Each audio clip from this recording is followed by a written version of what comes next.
वापस उज़्बेक्स के रूल में चला गया, जिसकी वजह से बाबर के लिए एक बार फिर उज़्बेक्स थ्रेट बन गए। इन डेवलपमेंट्स ने बाबर को इंडिया की तरफ एक्सपैंड करने पर मजबूर कर दिया। अब आगे बढ़ते हैं और देखते हैं बाबर के इंडियन कॉन्क्वेस्ट के बारे में। Conquest of India. Central Asia के दूसरे इन्वेडर्स की तरह बाबर भी इंडिया की फैबुलस वेल्थ से अट्रैक्टेड था।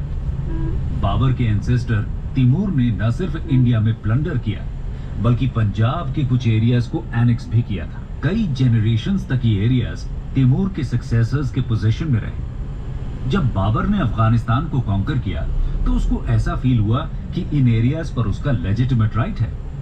पंजाब पर नजर रखने का एक और कारण था।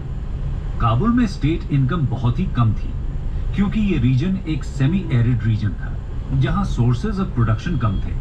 हिस्टोरियन अबुल फजल बताते हैं कि बदाख्शान, कांधार और काबुल की इनकम इतनी भी नहीं थी जिससे आर्मी की रिक्वायरमेंट्स फुलफिल हो सके। इस मीगर इनकम से उसके बेग्स और किंग्समैन को भी इनकम देना मुश्किल था। उज़्बेक डेंजर के चलते बाबर इंडिया को एक रेफ्यूज की तरह भी कंसिडर कर रहा था।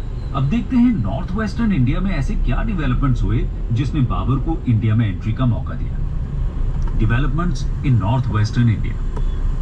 नॉर्थ वेस्ट इंडिया में पॉलिटिकल सिचुएशन बाबर की एंट्री के लिए फ्रूटफुल थी। 1517 में सुल्तान सिकंदर लोदी की डेथ हुई और उनको इब्राहिम लोदी ने सक्सीड किया। स्ट्रॉन्ग और सेंट्रलाइज्ड एम्पायर बनाने के इब्राहिम लोदी के एफर्ट ने अफगान चीफ्स और राजपूत्स दोनों को अलार्म कर रखा था। पंजाब का गवर्नर दौलत खान लोदी सबसे पावरफुल अफगान चीफ था। भीरा के फ्रंटियर ट्रैक्ट्स को एनेक्स करके सुल्तान के साथ अच्छे रिलेशंस बनाने के साथ ही वो अपनी पोजीशन को स्ट्रेंथन करना चाहता था।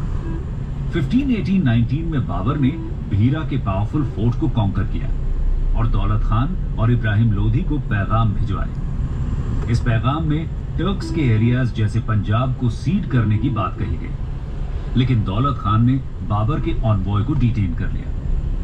बाबर को किसी कारण से काबुल वापस जाना पड़ा, जिसके चलते दौलत खान ने फिर से भीरा को कैप्चर कर लिया।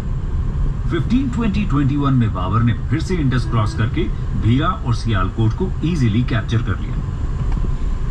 इसी बीच कांधार में हुई एक रिवोल्ट को सप्रेस करके बाबर ने फिर से इंडिया पर ध्यान केंद्रित किया। शुरू में दौलत खान बाबर को रिपल्स करता रहा, लेकिन अब उसको लगा कि बाबर स्ट्रांग है। यही वो समय था जब दौलत खान ने अपने सन दिलावर खान की लीडरशिप में बाबर के पास एक एम्बेसी भेजी और बाबर को इंडिया में इनवाइट किया और इब्राहिम लोदी को डिस्प्लेस करने को सजेस्ट किया। ऐसा पॉसिबल है कि इसी दौरान राणा सांगा ने भी बाबर को एक मैसेंजर भेजा और इंडिया को इन्वेड करने के लिए इनवाइट किया। अब आगे बढ़ते हैं और देखते हैं बैटल ऑफ पानीपत के बारे में। First battle of Panipat 20th अप्रैल 1526। 1525 में पंजाब कॉन्कर करने के बाद बाबर ने दिल्ली की तरफ मूव करना स्टार्ट किया।